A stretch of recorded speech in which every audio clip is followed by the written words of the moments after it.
Opening with the king's pawn controls the center and opens up the light-squared bishop and queen, often leading to sharp games.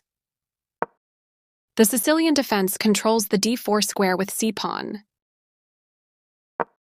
Knight f3 develops the knight toward the center to prepare for a d4 pawn push, where the knight will recapture if black captures on d4.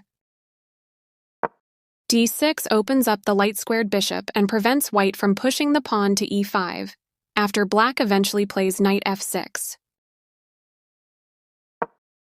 d4 offers to trade the d-pawn for the c-pawn, giving up a center pawn for more active pieces. C takes d4 gives black 2 central pawns versus 1 central pawn for white. Knight takes d4 recaptures the pawn, and activates the knight in return for having 1 central pawn versus black's 2 central pawns.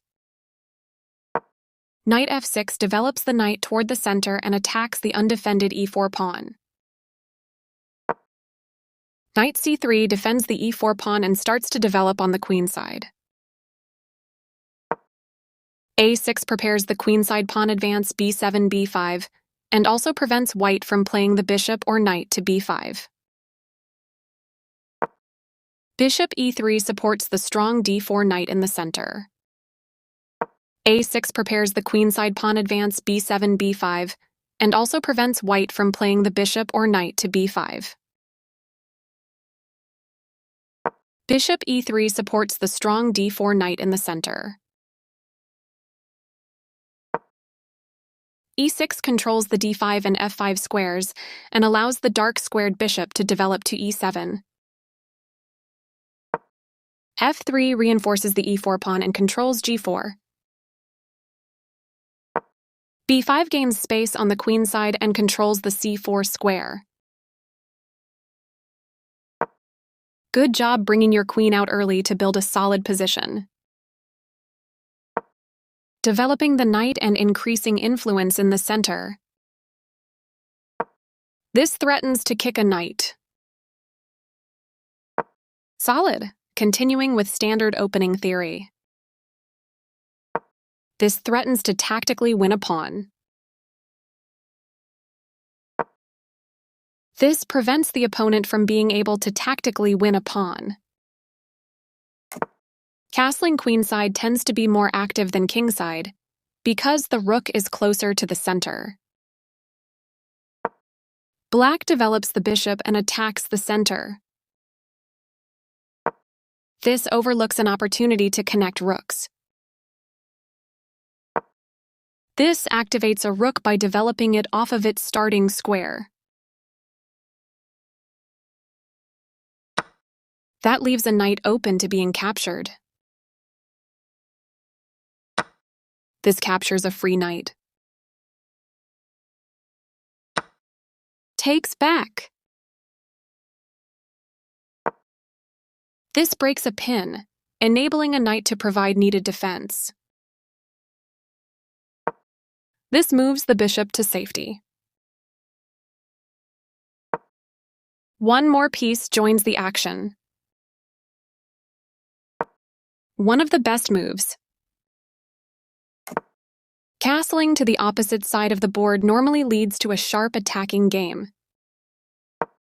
The pawns are advancing, aiming straight for the king. That's not a mistake, but it's not the best move either. Very precise. Black's knight has moved to a square with greater activity and control. This allows the opponent to capture a pawn and win material after the follow-on trades. This is the way to win a pawn. Recaptures. With some precise moves, Black will be able to overload the opponent's piece and win a pawn. Takes back. This overlooks an opportunity to win a pawn by overloading a defender.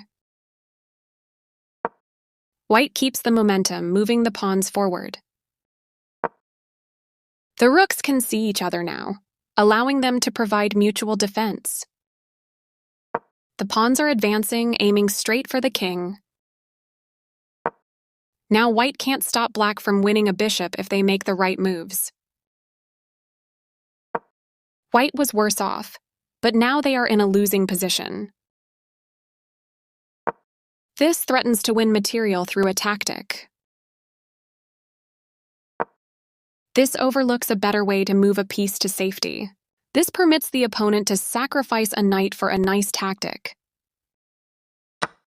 Capturing while sacrificing the knight was the right idea. This creates a pawn chain, linked pawns that form a strong structure. This wins material.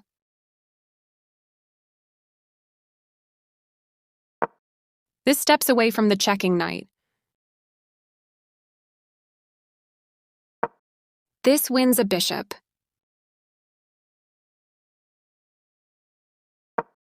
That's fine. This wins material.